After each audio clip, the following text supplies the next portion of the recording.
Riverside FM.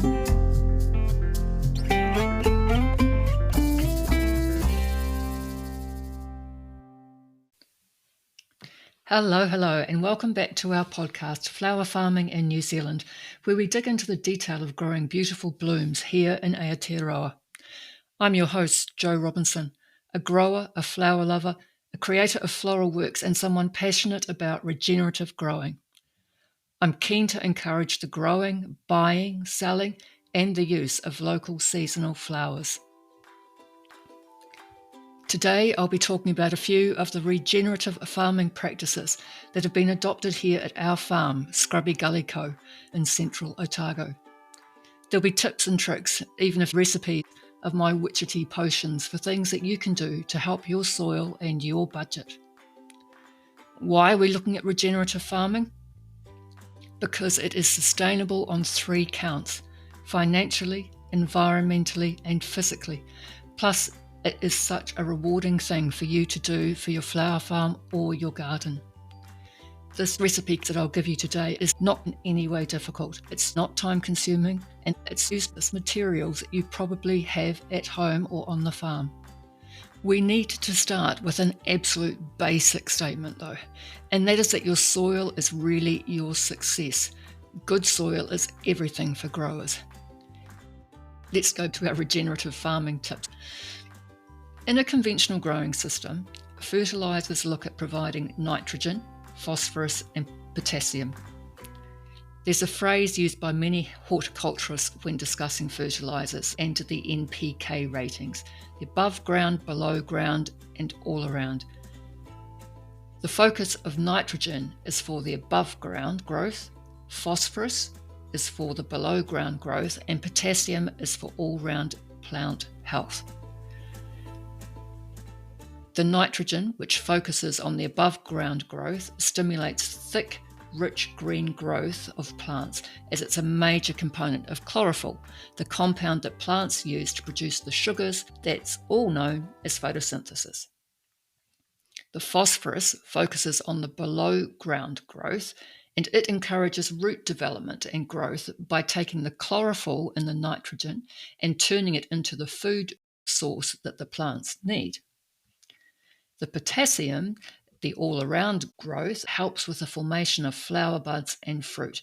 It strengthens plants to help them move water, nutrients, and carbohydrates within the plant tissues. So above, below, and all around. Now, lots of commercial fertilisers, organic or otherwise, also add trace elements. And these are normally smaller quantities of things such as calcium, iron, manganese, zinc, copper, all those kind of things. You can provide some of these essential elements from your own land. The nitrogen you can obviously get by making compost and nitrogen-rich compost teas. The phosphorus, you can make compost or compost teas using chicken manure or seaweed or kelp. Alternatively, you can use a wood chip made from the new growth of willow and poplar. The research has shown that this new growth wood chip is higher in phosphates than many other materials. The theory is that branches with a diameter of 10 centimetres or less have the most phosphorus. That's really excellent news for us because we have plenty of willow and poplar on our farm, and luckily we have a mulching machine. Potassium, if you want to add that, you can use wood ash or kelp to your compost. Potassium is often called potash, and it's a common component of wood ash, and it can be concentrated up to 5%. You can use the ash from your log burner or from your clean-up bonfire, but only if you are burning untreated woods. Now, why do we want calcium? Calcium strengthens plant cell walls and helps nitrogen become available to the plants. Healthy plants with strong cell walls are better able to fight off pests and diseases and repel some insects. Think how susceptible you are to a cold or the flu if you're run down. Exactly the same for the plants. Keep them healthy and they'll flourish. Now, we like to get our calcium from WCA, or water-soluble calcium. Now, this recipe can be scaled to whatever size you want. If you don't use a lot of eggs, just visit a few cafes and ask them to keep eggshells for you. I have a local cafe that does catering, and one of their specialities is a bacon and egg pie. And the other day, the lovely Sue delivered me a half of a black rubbish bag full of eggshells. That is an awesome win. So the step one in creating WCA, water-soluble calcium, is to cook the eggshells for 30 minutes at 125 degrees C. When I get the eggshells, they're broken in half, so I just lay them out on a couple of oven trays and put them in the oven like that. Once the eggshells have cooked, let them cool a bit, then scoop them into a bread bag or something similar. They're quite crispy at this point, so if you twist the bag closed and then lean down on it, the shells crush quite easily. You want them crushed to quite a small size. You could probably whack the bag with a rolling pin if you were having a bad day, but I have this vision of the bag shattering and annoyingly sharp eggshell bits going everywhere, and to be honest, they crush really well without this effort. Once you've crushed the shells, put them in a large glass jar that holds about 12 times the volume of the eggshell. For 1 cup of eggshell, choose a 12 cup or a 3-litre container. And although it doesn't need to be glass, it does need to be a material that doesn't react with vinegar.